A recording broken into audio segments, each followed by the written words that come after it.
Salut tout le monde, bonjour à tous et merci d'être parmi nous pour le tout premier événement de cette année, notre avenir avec l'IA. Plus haut, plus fort et meilleur encore, le rôle de l'IA dans la construction des villes est un événement propulsé par Moment Numérique, produit par Aventure E2, animé par moi, Jill, enchantée, et en direct de Exploring by the Seat of Your Pants. Alors, moi, j'ai envie de commencer tout de suite parce qu'on a un événement super chargé aujourd'hui. Alors, allons-y. Les villes sont des endroits où des millions de personnes vivent, travaillent et s'amusent. Elles sont composées de maisons, d'écoles, de bureaux, de magasins et de tous les différents bâtiments que nous fréquentons chaque jour. Moi, aujourd'hui, je suis dans un bâtiment, j'imagine vous aussi. Alors, prenez un moment de regarder autour de vous et pensez comment les bâtiments arrivent à exister dans notre monde. Et comment sont-elles apparues? Comment passe-t-on de vastes champs vides à des quartiers remplis de maisons et de magasins et des centres-villes animés avec leurs bibliothèques, leurs casernes de pompiers et, comme nous allons bientôt le découvrir, leurs hôpitaux? Vous êtes déjà allé à l'hôpital? Moi, pas très souvent, j'ai de la chance, j'espère que vous aussi, mais c'est des bâtiments qui sont très, très importants dans nos communautés, les hôpitaux. On a aussi des rues, des autoroutes, des tunnels de métro et bien plus encore. Aujourd'hui, nous allons explorer comment les bâtiments s'élèvent devant nous, mais ce n'est pas peut-être la façon que tu imagines. Il y a peut-être une petite surprise là. Alors, commençons à Gananoque, à l'Ontario, où des robots, oui, des robots impriment en 3D des quartiers entiers. Alors, moi, j'ai la super chance aujourd'hui d'être rejoint par Claire. Salut Claire. Claire, on est en direct avec Claire. On regarde un bâtiment qui a été imprimé en 3D par une compagnie qui s'appelle Horizon Legacy. Là où Claire travaille, ils sont basés à Toronto et c'est impressionnant la nouvelle façon de construire des maisons qu'ils ont inventées. Pour que tout le monde sache, Gananoque est à mi-chemin entre Montréal et Toronto, juste à côté de Kingston. Les vues sont magnifiques. Alors, Claire, elle nous promène un petit peu, voilà, dans l'espace. Et ce que vous voyez, ça a été transporté et pour être imprimé une maison en 3D. Aujourd'hui au Canada, il manque de logements et des maisons coûtent très, très cher. On n'a pas assez de travailleurs pour en construire. Des robots peuvent aider à construire plus vite et à plus bas coût. Ici, vous voyez le robot imprimé du béton et on voit ici que voilà, le béton est en train d'être assemblé pour exactement en faire des murs, des planchers, des fenêtres, tout ce qu'il faut pour en construire une maison. La maison qu'on voit avec Claire. Et si on voit ici, on a Claire avec la maison en temps réel. Alors, on a commencé avec le robot et on a fini avec un produit pareil. Merci beaucoup à Claire. C'est excellent votre projet et merci beaucoup pour nous aider avec cette crise de maison ici au Canada. Merci Horizon Legacy. Au revoir Claire, merci. Bonjour. C'était génial de voir ce que Claire, elle construit avec ce que Val, le robot, il construit. Et maintenant, on va passer des maisons, ce qui est un type de bâtiment, à un hôpital. Et on a la chance d'être maintenant au Québec sur le site d'un projet très spécial qui va améliorer la vie de milliers de personnes dans la région. Et c'est un endroit immense où le public n'a pas encore accès, mais nous, on a de la chance. Et on va aller directement dans les coulisses avec l'équipe chez Pomerleau. Pomerleau, c'est les responsables de ce projet et on va vous montrer une vidéo. Alors, on est ici sur le site de Pomerleau et je vais demander Émilie Cousineau nous parler un peu de ce projet. Bonjour Amélie. Salut! Ça va bien? Merci d'être Oui, ici avec nous. ça fait plaisir. Donc, moi, Alors, c'est Émilie. Je suis gérante de projet. Donc, comme vous voyez à l'écran, c'est un très gros hôpital. On voit le plus petit pavillon, le pavillon A, qui comporte 4 étages. Puis le plus gros pavillon, qui semble noir, mais qui ne sera pas, a 13 étages. Donc, en ce moment, on est en train de construire cet hôpital qui va avoir il va avoir 404 lits. On a aussi une section pour l'urgence, des blocs opératoires, des laboratoires, des soins critiques, une unité de mère-enfant, de psychiatrie. On a vraiment tout dans l'hôpital pour faire un hôpital complet. Puis on a à peu près 1500 travailleurs qui travaillent sur le chantier. En ce moment, on est vraiment dans le pic de la construction. Donc, on a presque tous les jours 1500 travailleurs qui sont présents. Sinon, donc ici, on voit les roulottes de chantier où est-ce qu'on nous, on travaille dans les bureaux avec aussi une roulotte avec tous nos consultants, nos architectes, nos ingénieurs. On voit aussi la roulotte SST pour la santé et sécurité des travailleurs sur les chantiers. On voit aussi l'énorme parking pour essayer d'accueillir toutes ces personnes-là pour travailler à chaque jour. Donc, ici, on voit aussi la clôture pour passer sur le chantier. C'est là que tous les travailleurs rentrent pour travailler le matin. Et ici, on a la belle vue sur le pavillon A. Donc, c'est pas mal ça. On peut rentrer ici, on va rentrer dans l'atrium du projet qui va donner une grande vue sur le pavillon A de l'hôpital. bonjour Donald, ça va? Oui, bonjour. Bonjour, ça va? Oui, ça va bien. Super. Vous pouvez nous parler un peu de ce que de votre travail pour ce projet? Oui, je vais commencer par vous présenter les maquettes qui sont réalisées pour le projet. Oui. Ce que je vais vous montrer en premier va être la maquette en architecture. Vous pouvez m'aviser est-ce que vous voyez mon écran? Tout à fait, oui. OK, ici. Il y a une alarme qui est en train de sonner là. Vous êtes. Oui, je suis vraiment désolé. Au bureau, il y a des tests d'incendie, puis c'est présentement que ça se passe. Tant que vous n'avez pas besoin de quitter la salle. Non, on a été avisé que c'était seulement des tests d'alarme. D'accord. Nous, ça ne nous dérange pas. On veut bien regarder cette maquette. Ici, on voit les maquettes de structure du projet. Ici, puis on a une maquette de site aussi. Donc, je vais juste isoler la maquette de site pour plus spécifiquement regarder la maquette de structure.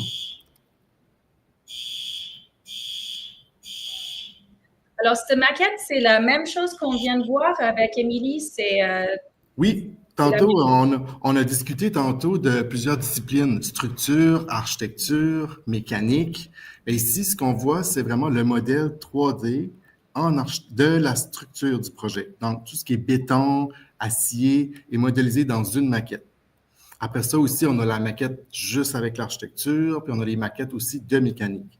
Donc, ici, c'est vraiment une représentation là, des modèles de structure du projet. Ici, dans la maquette,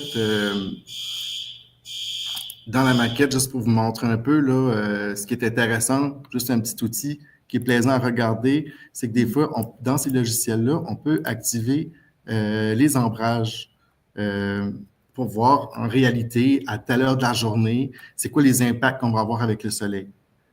Fait que c'est bien d'être capable de montrer au client ou montrer au projet que dans tel endroit, il va y avoir plus de soleil. C'est une fonction qui est même utilisée là, au niveau de la conception du projet. Comme ça, on peut anticiper si on a besoin des coups-fenêtres ou des rideaux pour que le soleil ne rentre pas trop, c'est ça?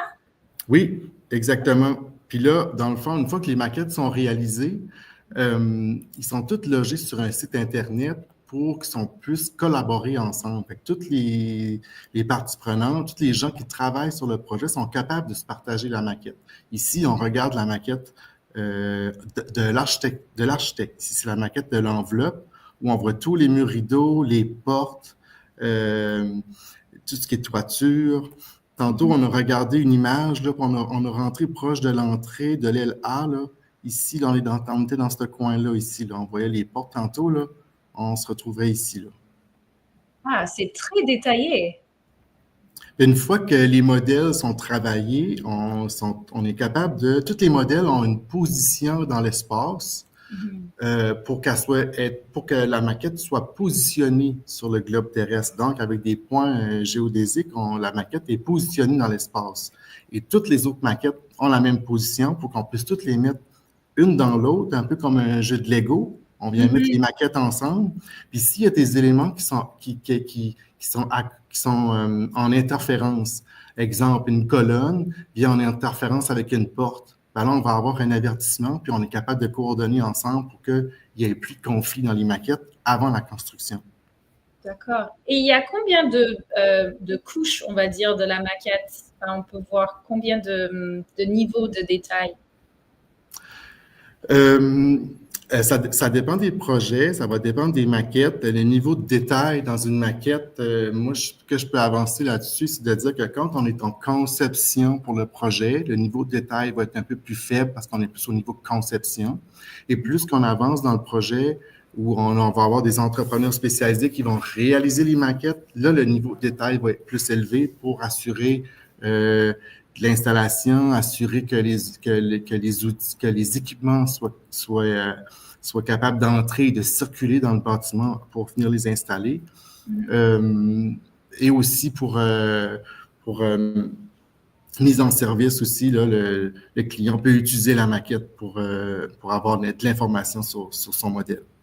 D'accord. Et on peut rentrer vraiment à l'intérieur dans chaque salle, chaque petite partie de l'édifice, ou est-ce que c'est juste l'extérieur? Non, on est capable de créer des vues intérieures. Je pense que tantôt, plus tard dans la présentation, quelqu'un va montrer des vues 360 avec le casque VR, mais ici, une fois qu'on a réalisé les modèles, on utilise un logiciel pour faire des simulations 4D. La simulation 4D, c'est vraiment, on envoie les maquettes ici, puis on est capable de mettre plus de matériaux pour le rendre un peu plus réaliste. Puis, ce qu'on fait avec ce logiciel ici, c'est pour confirmer la séquence de construction. On sait qu'on a un projet d'hôpital à construire. On sait qu'on a une date de début, on a une date de fin. Maintenant, nous, chez Pomerleau, il faut assurer qu'on va être capable d'arriver à la fin du projet et que tout soit terminé. Donc, on fait un genre de planification du projet. Puis, avec notre logiciel ici, on prend la planification du projet et on fait un genre de vidéo pour les étudiants qui font un peu de jeux vidéo. Ben, quand je travaille puis que je fais de la simulation 4D, ben, j'en retire le même plaisir que de faire un peu du jeu vidéo. Si je vous montre un peu, on voit le projet. Comme du Minecraft, un petit peu. Un petit peu, ben, un petit peu beaucoup, un petit peu beaucoup, si on veut comparer. Et si on regarde, je vais déplacer la ligne du temps, puis on va voir l'hôpital se faire construire. Mais ici, ce qu'on voit, c'est tous les éléments en structure. Wow. Ah, c'est génial. Une fois puis ça aide à faire valider l'équipe qui travaille au chantier, de valider est-ce que nos séquences de béton vont arriver dans le temps avec toutes les autres disciplines. D'accord. Une fois que ça c'est créé, ben, on fait une belle petite présentation pour l'équipe, pour qu'ils puissent regarder le modèle. Fait que là, on voit un peu en haut la ligne du temps. On voit un peu les séquences, comment ça se fait, de quel côté on va commencer à couler le béton, quel côté ça va se terminer, les étapes de coffrage, armature et de bétonnage. Parce ici, que on peut même voir les installations des grues aussi, là. Oui, je vois. J'imagine c'est un peu difficile de voir un champ vide et d'imaginer le produit final. Alors ça, c'est vraiment pour pouvoir nous projeter dans le futur, pour voir ce qui va prendre forme pendant les années qui suivent. Oui, puis pour les simulations 4D, comme on regarde à l'instant, souvent chez Pomerleau, on va produire simulations 4D en proposition de projet, puis souvent pour aider à faire mieux comprendre les équipes qui vont travailler sur le projet, de voir les séquences de construction. C'est génial. Enfin, je suis un peu transfixée sur l'image parce que c'est tellement intéressant de voir comment ça prend forme devant nos yeux. J'imagine que c'est du travail de beaucoup de personnes, beaucoup de personnes sur le chantier qui fait que ça n'arrive pas comme ça. C'est beaucoup de travail de votre équipe. Oui, beaucoup de travail parce qu'il faut, dans le fond, on reprend les modèles, les maquettes en 3D, puis on vient ajouter des paramètres aux objets qui reflètent un peu la planification du projet. Mm-hmm. Puis une fois qu'on les met ensemble, ça donne ce résultat. Et pour utiliser ce genre de programme, j'aime toujours demander les gens qui font un travail comme ça, vous avez fait quoi comme étude? C'est comment qu'on apprend à faire des choses pareilles?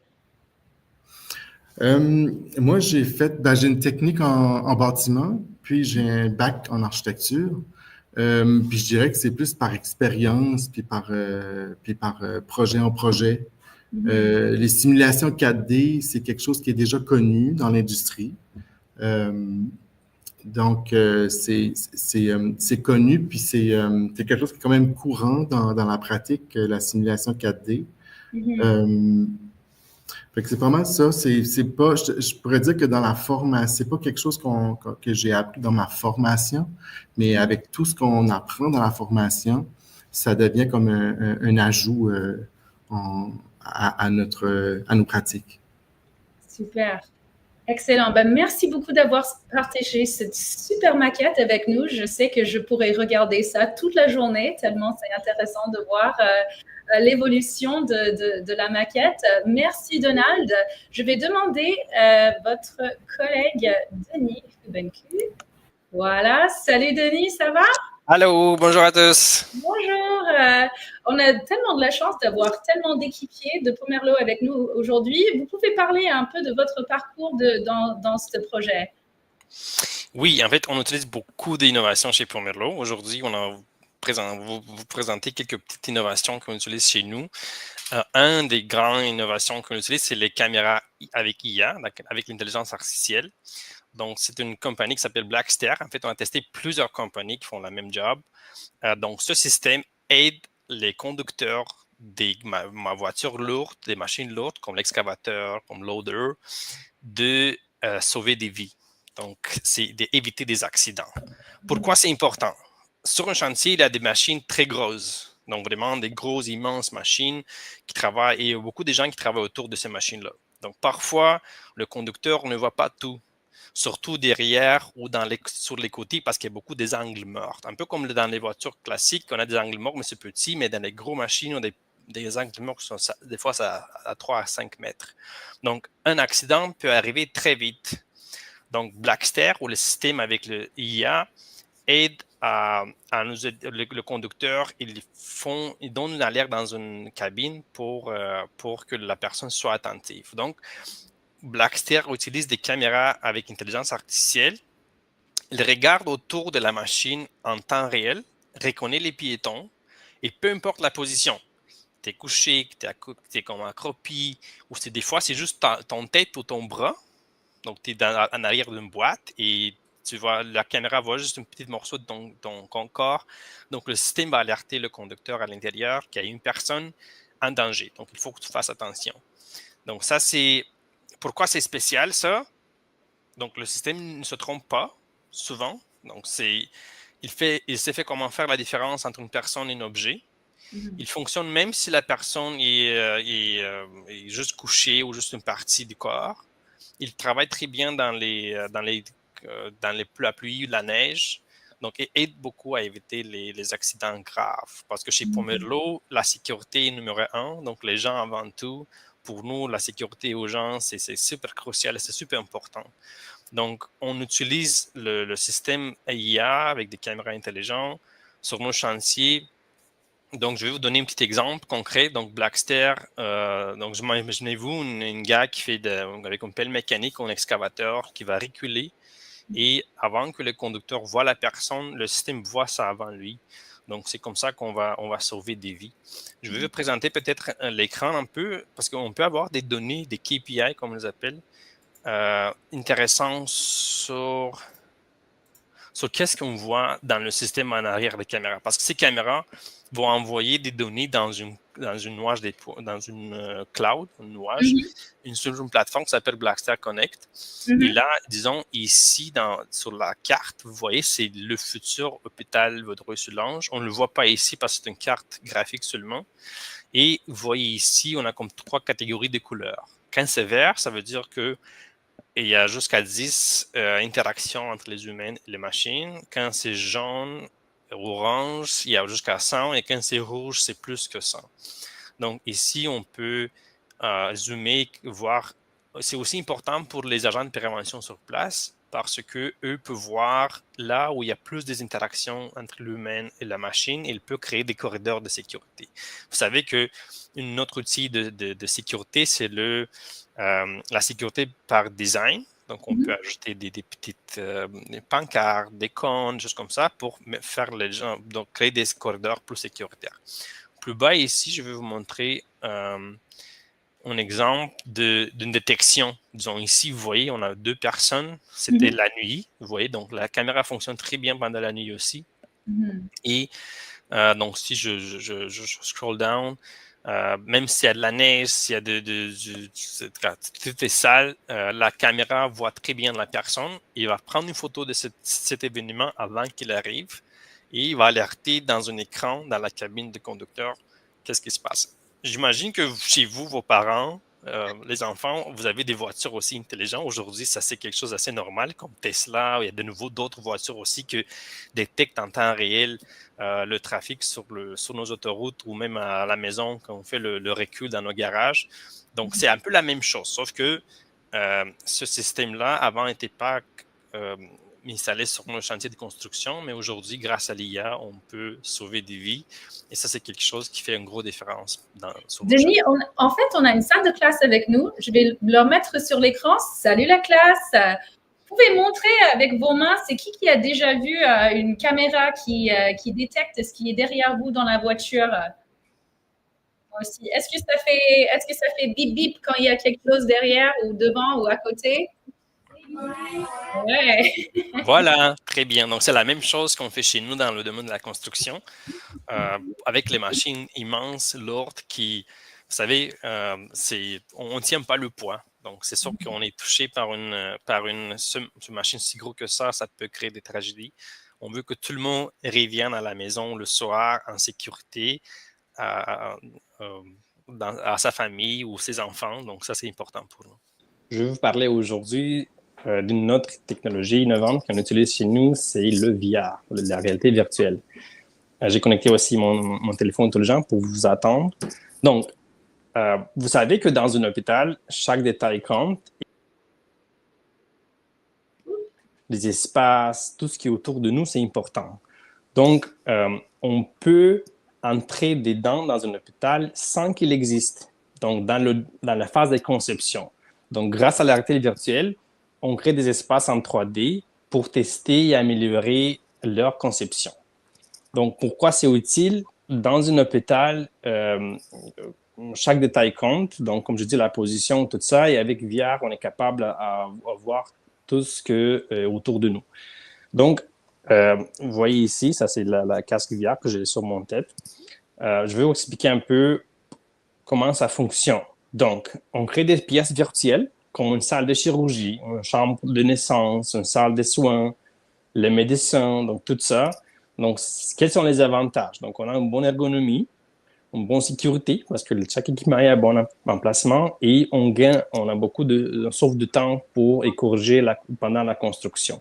Donc, je vais vous montrer un exemple concret. OK, je prends mes... Je reviens ici, dans mon espace. Wow. Voilà. Donc, vous voyez ici, je suis dans une petite espace virtuel. On a plusieurs salles. Donc, ça, c'est une chambre de naissance. Ça, c'est une chambre de salle d'eau. Ça, c'est une chambre de néonatologie. Ça, c'est une chambre de soins critiques. Ça, c'est une civière de choc. Une civière en air ouverte. Une salle de traitement, une salle d'examen, polyvalent. On a une salle d'opération ou de chirurgie générale et une salle d'opération hybride. Dites-moi, quel aimeriez-vous voir? Je peux vous montrer quelques pour regarder à l'intérieur. Alors, je vais demander notre salle de classe. Salut la classe encore. Alors, Denis, il a un super service à vous demander. Qu'est-ce qu'on veut voir? C'est quelle salle veut-on voir dans son casque? La salle d'opération. La salle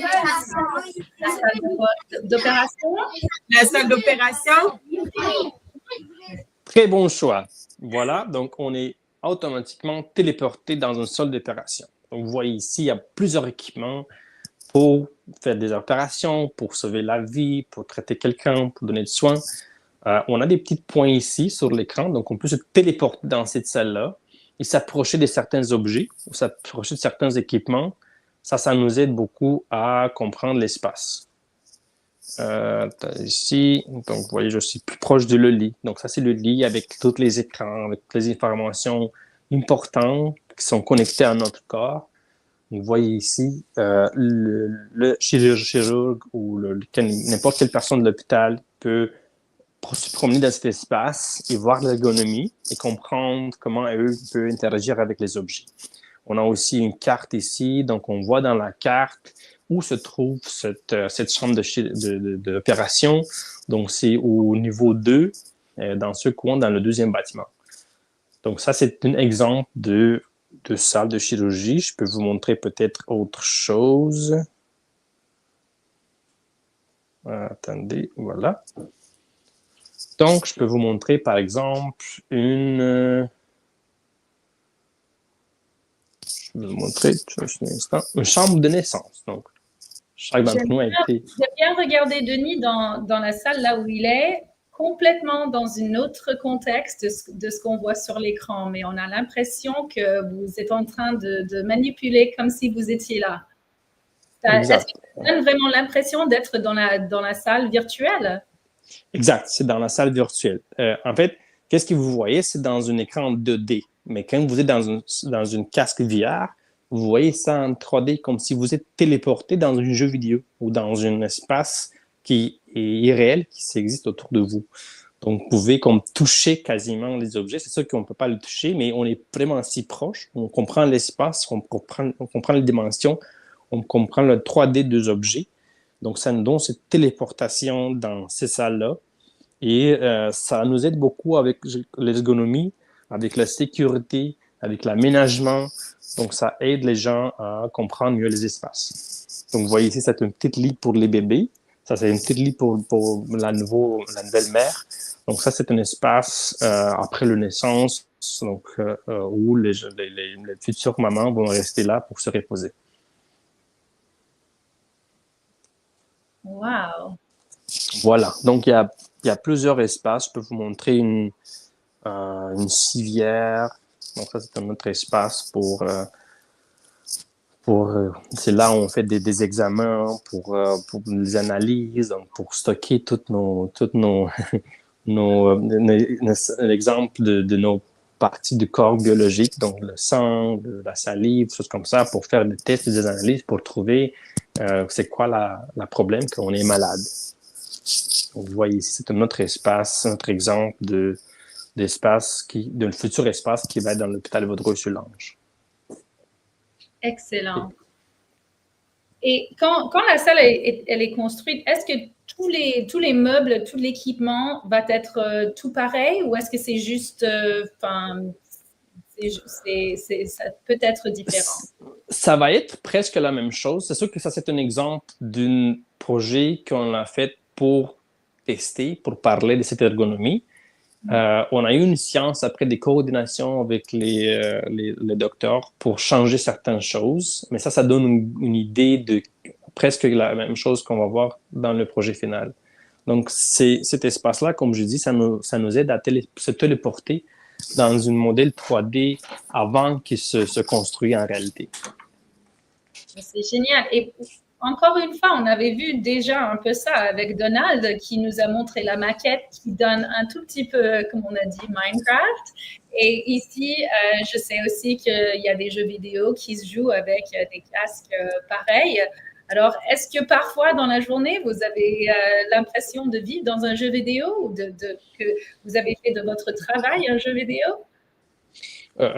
Oui, des fois, c'est semblable. Donc, mais il faut comprendre que l'innovation, c'est pas juste des jeux vidéo. Donc, l'innovation peut faire la différence sauver des vies, faire des designs, concepter un nouvel espace. Donc, ça nous donne vraiment, cette simulation, ça te téléporte dans un monde qui n'existe pas encore. Donc, ça fait quelques années, on n'avait pas cette technologie. Et pour un docteur, c'était difficile quand tu vois un plan 2D seulement. C'est difficile à se projeter parce que c'est pas tout le monde qui est capable de fermer les yeux et se projeter dans ce monde virtuel. Mais grâce à la technologie, on est capable de se projeter dans le futur espace qui va être quasiment la même chose qu'on voit dans cet espace 3D. Ouais, c'est vraiment un niveau au-dessus. Et même exact. Ouais, excellent. J'ai entendu dire aussi qu'il y a peut-être des drones aussi que vous utilisez. C'est vrai?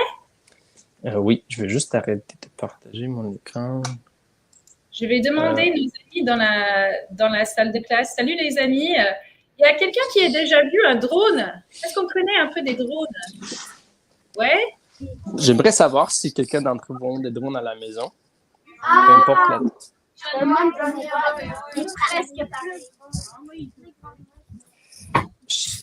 Chez Pomerleau, on a plusieurs types de drones. On a des gros drones plus immenses, des drones plus petits. Vous voyez, j'ai 2 exemples de 2 drones.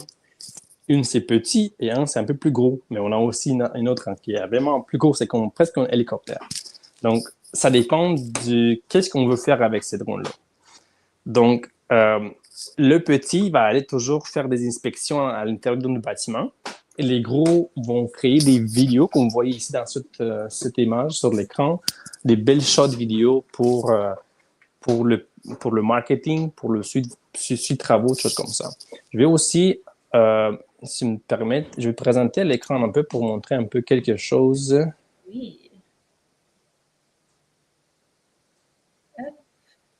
Voilà. Donc, ça, c'est un exemple d'une orthophoto. En fait, on peut, en utilisant la drone, on peut extraire des quantités, des volumes exacts. Donc, chaque fois qu'en utilisant ces images-là, on crée une espèce d'image 3D et on calcule combien de terre a été déplacée, combien de matériaux sont sur le site, ou si on a fait l'excavation, on sait c'est quoi le volume de ce trou-là qui a été créé sur le chantier. Des fois, on utilise aussi le LIDAR. Le LIDAR, c'est un appareil qui est sur la drone qui envoie des millions de points laser qui mesurent la distance entre la drone et la surface qu'il touche. Donc, on peut voir à travers les arbres aussi. Donc, ça nous aide un peu. Ça c'est une orthophoto. Et on peut, avec ce LIDAR, on crée la carte 3D du terrain. Donc, on peut voir l'élévation du terrain, parce qu'il y a des fois, le terrain n'est pas toujours plat. Il y a des espaces qui sont plus bas, plus hauts. Il y a à côté de la mer, à côté d'autres choses, des montagnes. Donc, pour nous, c'est important de bien saisir cette dégradation de terrain pour mieux répondre quand on fait la construction. Donc, les avantages d'un drone, c'est on donne des mesures exactes dans quelques minutes. C'est beaucoup plus sécuritaire. C'est un peu comme on fait chez Google Maps, un peu, sauf que Google Maps, c'est toujours une carte ça fait 1 an ou 2 parce que Google utilise les satellites ou les avions pour faire les cartes. Mais sur nos chantiers, on peut faire ça chaque semaine ou chaque 2 semaines. Et l'équipe de chantier a les données précises d'un projet en temps réel et on peut calculer, on peut, voir ici, sortir des quantités, on peut mesurer, on peut savoir exactement combien c'est d'un point à l'autre. Donc, on peut analyser les données, on peut comparer entre une date plus vieille, une date plus récente, disons au début du projet, à la fin du projet. Donc, on peut comparer les deux. Ça, c'est un exemple un peu comment la drone fait le vol automatiquement. Donc, on va créer une espèce de petite carte sur l'écran de la drone. Ça, c'est un peu qu'est-ce que la drone voit. Et le drone va prendre un chemin. Il va faire le aller-retour chaque fois. On va capter des centaines des images, comme vous voyez ici. On va les combiner dans un seul fichier et on va avoir une carte détaillée de l'emplacement. Donc, on peut zoomer, on peut aller en détail et voir qu'est-ce qu'on fait avec ces données-là. Je pense que ça, c'est tout. Ça, c'est la drone que je vous ai montré. C'est la matrice. On a aussi la matrice 400. C'est super immense comme drone. On peut faire d'autres choses super utiles avec. Aussi, j'ai une petite drone ici. Ça, c'est une drone qu'on utilise pour faire les inspections. Disons, avant de livrer un projet, on veut s'assurer que sur nos tuyaux, sur nos systèmes de ventilation, on n'a pas de débris, on n'a pas des boulons, d'autres choses qui peuvent endommager d'autres équipements ou peut tomber sur la tête de quelqu'un. Donc, on voit des petits drones comme ça pour inspecter les coins ou les espaces hauts. Et des fois, on a des bâtiments qui ont à 20 à 30 mètres d'eau, surtout le gros projet. Ces drones-là, par exemple, ils sont un de nos projets qui fait des batteries pour les voitures électriques. Donc, c'est des gros projets. Et donc, la drone peut aller en haut pour se connecter à se connecter et faire l'inspection du projet. Alors, attention, ça décolle.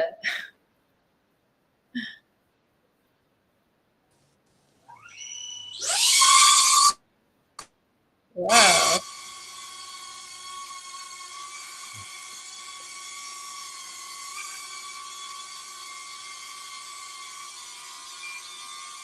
Donc, ces drones-là, je peux le contrôler avec mon téléphone. Le drone par une autre manette qui est un peu plus gros, celui-là. Donc, ça, c'est plus professionnel. Ça, on peut faire des vols plus sérieux. Il y a aussi moyen de contrôler la drone à distance avec notre ordinateur. Donc, ça, c'est un petit exemple. Qu'est-ce qu'on fait avec le drone? Vous voyez, je peux tourner à gauche, je peux tourner à droite, je peux monter en haut, je peux descendre.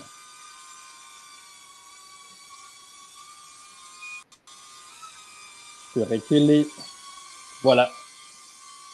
Et c'est un drone super intelligent. Je vais vous montrer.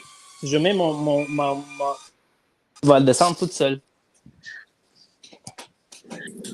On dirait comme un petit oiseau qui vient d'atterrir sur ta main, comme ça, c'est super mignon. Exact, oui, pour manger un peu des petits grains. Voilà. Super. Ben là, on voit un peu sur l'écran ce qu'on peut voir autour du chantier. Ça donne vraiment une vue qui est très compréhensive. Et comme vous venez de nous montrer, il y a tellement de données qui peuvent être attrapées et puis analysées et puis mises en route par des drones. Alors, on a l'impression que c'est un peu sans limite ce qu'on peut atteindre avec l'aide des drones. Exact. En fait, la drone, c'est un robot aérien. Donc, il rentre dans la catégorie des robots. Aujourd'hui, les drones sont de plus en plus intelligents. Ils peuvent éviter des obstacles. Ils peuvent arrêter s'il y a un danger. On peut voir la végétation, les personnes. Par exemple, ces drones-là, il peut me suivre. Disons, je marche dans un projet, donc il va aller après moi. Ou il peut inspecter les lignes de haute tension pour voir les câbles, pour voir les travaux. Avant, on utilisait des gros hélicoptères pour faire ces inspections-là qui coûtaient cher. Donc, imaginez-vous faire des inspections chaque 2 semaines ou chaque semaine avec un gros hélicoptère, avec un pilote, un vrai pilote, ça coûte beaucoup cher. Aujourd'hui, avec les drones, ça se démocratise beaucoup l'innovation. Donc, presque chaque projet peut aller faire son propre vol autour d'un projet sans payer trop. Donc, ça coûte juste quelques centaines de dollars. Wow, c'est génial. Merci encore, Denis. Enfin, vous avez plein de choses super intéressantes à nous montrer. Je vais demander à Émilie encore une fois de nous joindre. J'ai demandé ça à Donald. J'aimerais bien aussi savoir, Émilie, c'est comment que vous êtes arrivée à faire ce travail-là? Vous avez été quoi en études? C'était quoi votre parcours d'arrivée ici? Oui, dans le fond, j'ai fait des études pour me rendre ici. J'ai fait une technique en architecture au Cégep et ensuite j'ai fait génie de la construction à l'ETS. Donc, je suis ingénieure aussi également. Génial. Puis- Et pour vous, c'est une passion, c'est quelque chose Oui, qui... absolument. Je savais que je voulais gérer des chantiers, être dans le feu de l'action, vraiment participer à la construction des bâtiments comme ça qui sont importants pour la société. Pour moi, c'était super important. Puis ça n'a pas été compliqué, mon choix de carrière pour ça. Et c'est génial de voir des femmes dans des positions pareilles. Est-ce que vous avez des mots d'encouragement pour peut-être des filles dans nos salles de classe qui regardent ça, qui disent peut-être l'ingénierie, c'est pour moi aussi? Moi, j'encourage tout le monde, c'est sûr. De plus en plus, je trouve qu'on est de plus en plus présente dans des milieux comme la construction, d'ailleurs, et d'autres milieux également. Je trouve qu'il n'y a plus de tabou, il n'y a plus de séparation par rapport à ça. On a autant notre place que toutes les autres aussi. Fait que j'encourage n'importe qui à prendre cette voie-là si c'est quelque chose qui les passionne. Ça, j'adore. Est-ce qu'on va passer encore une fois à voir Elisabeth, de voir ce qui se passe sur le chantier? Ah, on n'a pas l'image pour l'instant, mais c'est pas grave. Je vais demander nos amis dans notre salle de classe si vous avez des questions, soit pour Émilie, soit pour Donald, soit pour Denis, la maquette, les casques VR, les drones. Est-ce qu'on a des questions de comment ça se passe sur un chantier? Tantôt, avec le casque, est-ce qu'on a vu toutes les pièces, là? Est-ce que dans un hôpital, il va tout avoir les pièces? Oui, tout à fait. En fait, on a choisi les pièces qui sont les plus cruciales pour le projet. C'est sûr qu'il y a des centaines de pièces. Il y a plusieurs pièces qui sont répétitives. Donc, une chambre de naissance, disons, c'est la même chose. On peut avoir des dizaines de chambres, mais on va choisir juste un pour choisir l'ergonomie, l'espace, tout ça, pour interagir avec ça. Mais des fois, c'est copier-coller dans plusieurs espaces. Donc, en théorie, on peut aller n'importe où. C'est sûr que c'est un gros travail de faire aménager tout ça. Comme Donald vous a montré tout à l'heure, on avait le modèle 3D. Donc, on peut aller en détail. Ça dépend aussi du quel type de détail on veut y aller. Donc, le modèle architectural va nous montrer en détail chaque pièce. Mais le VR nous aide à se téléporter dans ces pièces-là pour un peu quasiment toucher ces espaces-là. Excellent, merci. Alors, si on n'a plus de questions, est-ce qu'on peut dire un énorme merci à notre équipe pour Merlot pour tout leur... On va... Merci beaucoup.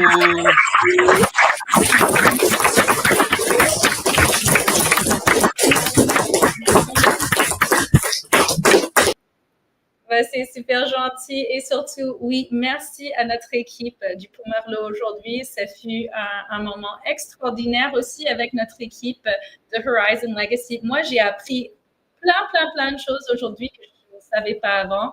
Alors, vraiment, merci à tout le monde. C'est incroyable d'aller sur ce site immense et de voir quelques-uns des nouveaux outils utilisés pour faire sortir de la terre ce magnifique bâtiment qui va surtout servir la communauté de très loin d'autour et c'est super important. Si l'intelligence artificielle peut être utilisée pour construire des maisons et des hôpitaux, de quelle autre façon peut-elle aussi améliorer nos vies? Savoir. Rendez-vous le 2 décembre pour la deuxième programmation de cette série, vous, version 2.0, l'IA dans la santé humaine. Alors, on va rentrer encore plus profond dans ce monde d'hôpital, de santé. Alors, visitez sur aventure2.com dès aujourd'hui pour vous inscrire. Et aussi, l'intelligence artificielle, c'est incroyable, mais elle consomme aussi énormément d'énergie. Et Moment Numérique a un défi pour vous. Pouvez-vous imaginer une façon de concevoir, d'entraîner des modèles IA et à la fois puissants et durables? C'est tout ce qu'on parle de l'énergie durable aujourd'hui. Alors, pouvez-vous imaginer une façon de concevoir et d'entraîner des modèles IA à la fois puissants et durables? Alors, vous pouvez visiter le site web digitalmoment.org/fr pour découvrir comment participer au défi digital 2030. Alors, enfin, nous tenons à remercier toutes les personnes qui sont réunies aujourd'hui pour faire cet événement un véritable succès. Merci à Claire et l'équipe à Horizon Legacy. Merci à Émilie, Denis, Donald et Elisabeth de Pomerleau. Nos amis surtout à Aventure E2 pour pouvoir produire ce génial événement. Et surtout à vous, notre public, pour votre présence aujourd'hui. Je vous remercie. Moi, c'est Jill et on se dit au revoir et à la prochaine.